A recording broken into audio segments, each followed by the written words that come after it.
2025-yil 20-oktyabr sanasida do'stlar mana Pinky Rozigulov olmasini ko'rsatib o'tyapmiz. Xudo 4 yoshli bog'ida turibmiz. Hosiliga bittadan like bosib qo'yasizlar mana. 20-oktyabr sanasiga ko'ra shu holatlarga keldi. Noyabrgacha bu bemalol bundan ham pushti sifatli rangga kirib ketadi.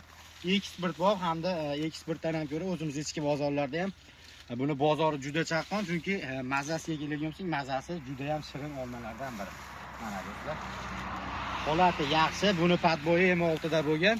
Bizda M6 hamda Silnero stayligidagi olma ko'chatlari bor. Faqat olma ko'chatlar emas, boshqa turdagi mevali ko'chatlarimiz ham bor albatta. Bog'da sxemasi 3 ga 1,5 sxemada bo'lgan bog'da turibmiz. Alloh beramansa, shunaqa qilib barakani yog'dirib qo'yadi. Buni ekkandan keyin albatta konsultatsiya kerak bo'lsa, bemalol telefon qilaverasizlar. O'zimiz istaganlarga bog'lar tashkil qilib berishimiz mumkin. Istaganlarga ko'chatlarni dastavka qilib beramiz. Xudo xolasa ekish mavsumi kelyapti. Noyabrda boshlaridan bemalol ekishlar bo'laveradi. Pastga nomerlar qoldiramiz. Olmadan bog' qilaman degan tanishlar bo'lsa, videoga bitta like bosib, o'sha tanishingizga videoni tashlab qo'ysizlar. Xudo xolasa ishonchli ko'chatlari bog'bon bo'ladi. Sog' bo'linglar, salomat bo'linglar qadrdonlar.